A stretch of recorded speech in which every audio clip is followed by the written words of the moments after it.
صحبت اور غسل جنابت۔ صحابہ کرام رضی اللہ عنہم کے درمیان غسل جنابت کا ایک مسئلہ زیر بحث آیا۔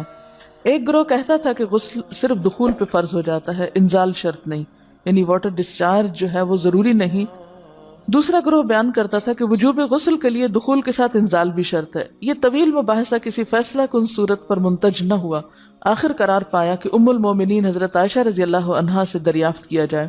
حضرت عائشہ نے کہا کہ رسول اللہ صلی اللہ علیہ وسلم نے فرمایا، اذا جلس بین شعبها الاربع ومس الختان الختان فقد وجب الغسل۔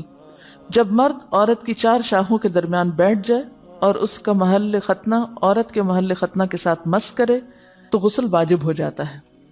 تو مسئلہ یہ ثابت ہوا کہ صرف دخول پر ہی مرد اور عورت جنبی ہو جاتے ہیں اور ان پہ غسل واجب ہو جاتا ہے، انزال یعنی منی کا نکلنا شرط نہیں۔ جنابت کے احکام۔ وجوب غسل کی حالت کو حالت جنابت کہتے ہیں۔ وجوب غسل یعنی جب غسل واجب ہو جاتا ہے تو اس حالت کو جنابت کہتے ہیں۔ جنابت کا لفظ جم سے، جم پہلو کو کہتے ہیں، نہیں بچنا۔ مندرجہ ذیل چار حالتوں میں مسلمان مرد اور عورت پر غسل کرنا فرض ہو جاتا ہے۔ نمبر 1، جوش کے ساتھ منی خارج ہونے کے بعد، اس میں احتلام بھی داخل ہے، یعنی کوئی ایسا خواب آئے یا ویسے۔ نمبر 2، صحبت کے بعد یعنی سیکشول انٹرکورس کے بعد۔ نمبر 3، حیض کے بعد۔ نمبر 4، نفاس کے بعد یعنی بچے کی پیدائش کے بعد۔ اس میں یاد رکھیے کہ بہت سے لوگ پوچھتے ہیں کہ اگر خواتین انٹرنل چیک اپ کرواتی ہیں تو کیا اس سے غسل واجب ہوتا؟ تو کوئی غسل واجب نہیں ہوتا جب تک کہ ان چار چیزوں میں سے کوئی چیز نہ ہو۔ اس میں یاد رکھیے کہ بہت سے لوگ پوچھتے ہیں کہ اگر خواتین انٹرنل چیک اپ کرواتی ہیں تو کیا اس سے غسل واجب ہوتا؟ تو کوئی غسل واجب نہیں ہوتا جب تک کہ ان چار چیزوں میں سے کوئی چیز نہ ہو۔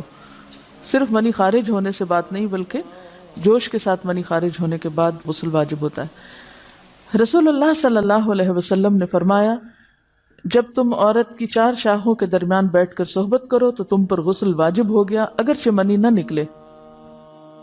آپ نے غور کیا ہوگا کہ طہارت کے مسائل بہت تفصیل کے ساتھ اور اپنے اندر بہت ڈیٹیلز رکھتے ہیں، اور بہت سے موضوعات ایسے ہیں کہ جو انسان کی ظاہری زندگی نہیں بلکہ اس کی نجی اور ذاتی زندگی سے متعلق بھی ہیں، لیکن اس طرح پبلکلی ان کو پڑھانا اور ان کو سکھانا یہ بھی ایک ضرورت ہے، کیونکہ آپ صلی اللہ علیہ وسلم نے انصار کی خواتین کی تعریف کی کہ انصار کی خواتین کتنی اچھی ہیں جنہیں حیا دین کا علم حاصل کرنے سے نہیں روکتا۔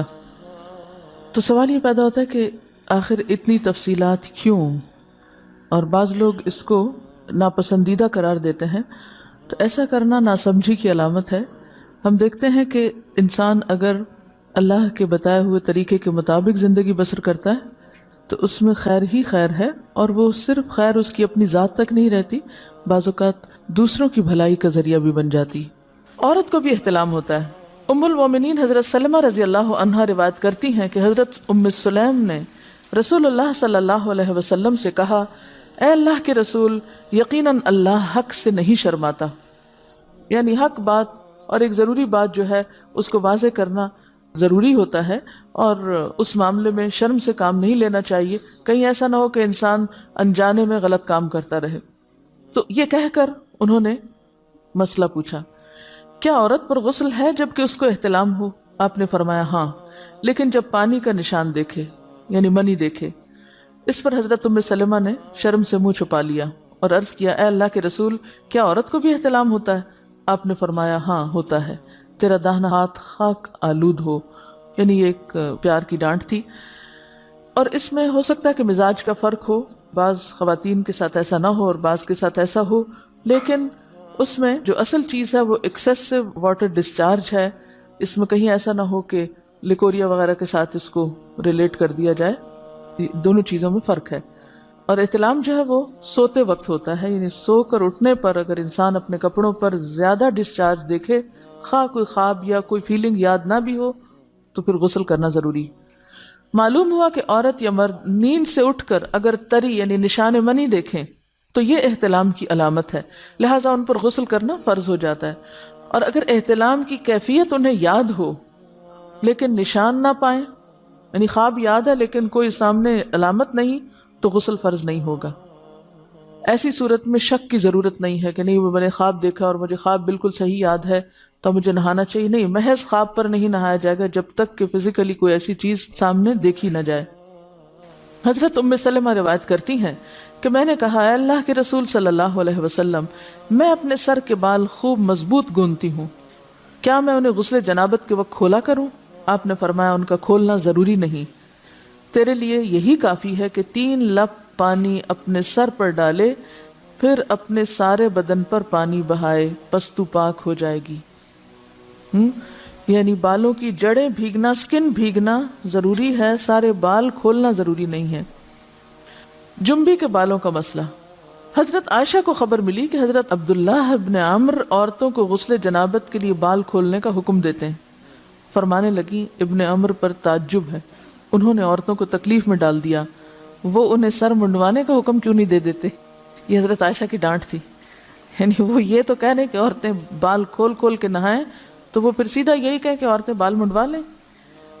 میں اور رسول اللہ صلی اللہ علیہ وسلم ایک ہی برتن میں غسل کرتے، اور میں اپنے بال کھولے بغیر سر پر 3 چلو سے زیادہ پانی نہیں ڈالتی تھی۔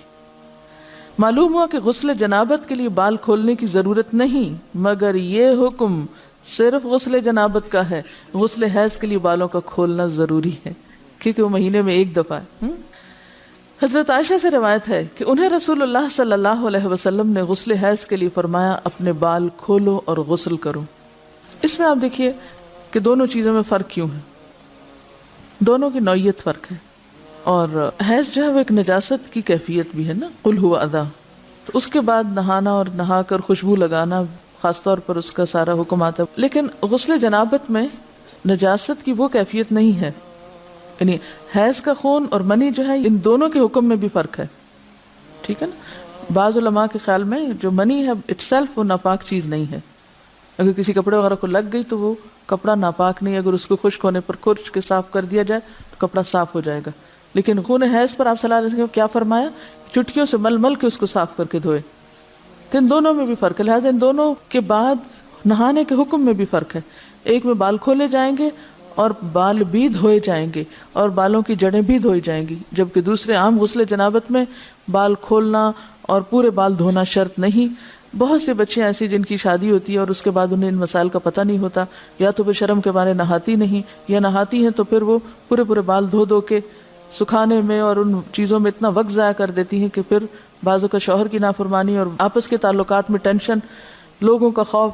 تو اگر دین کا صحیح مسئلہ پتہ ہو تو انسان ان تمام مشقتوں سے بچ جاتا ہے اور ایک نارمل روٹین کی لائف گزار سکتا ہے۔ اس میں کیا صرف 3 کپ پانی، 3 لپ پانی، یعنی 3 دفعہ کیوں کہ اگر ایک دفعہ ڈالنے سے پوری طرح نہیں بھیگا تو آپ یہ بھی کر سکتے ٹیپ کے آگے سر کر کے، تو ساری اسکن جو ہے سر کی اس کو آپ گیلا کر لیں، پیچھے سے بال جو ہیں اگر لمبے ہیں تو ان کو ایک طرف کر دیں تاکہ پورے بال نہ دھونے پڑے، نہ سکھانے پڑے اور نہ خشک کرنے پڑے، اور باقی جسم پہ پانی بہا لیں۔ دوسری صورت یہ ہے کہ مگ میں پانی لے کے تو اس کو آپ تھوڑا تھوڑا کر کے پورے کو ایک دفعہ کریں، پھر اس کے بعد دوبارہ کریں، اور تیسری دفعہ رول کر کے بالوں کو پیچھے سے شاور کیپ ڈال لیں اور باقی جسم پھر دھو لیں۔ شاور کیپ سے کیا ہوتا ہے عام طور پر کہ پیچھے کے جو سارے لمبے بال ہیں پھر وہ نیچے گر کے گیلے نہیں ہوتے، وہ آپ کے سر پہ ہی ٹک جاتے ہیں۔ تو سر کی اسکن دھوئیں اور بالوں کو جوڑے کی شکل میں باندھ کے اوپر شاور کیپ پہن کے پھر باقی جسم کو اچھی طرح دھو لیں۔ تو اس میں آپ دیکھیں کہ جب بالکل سر کے سکن کا حصہ ہی تر ہوگا، اور یہ 3 دفعہ کرنا ہوگا، ایک دفعہ سے نہیں کام چلے کہ 3 دفعہ کرنا، تاکہ کوئی بھی بال برابر جگہ سکن کی خشک نہ رہ جائے۔ تو اس سے کیا ہوگا کہ جتنا کم بال گیلے ہوں گے اتنے کم دیر میں ان کو خشک بھی کیا جا سکتا ہے، اور کسی بھی مشقت کے بغیر انسان نماز پڑھ سکتا ہے۔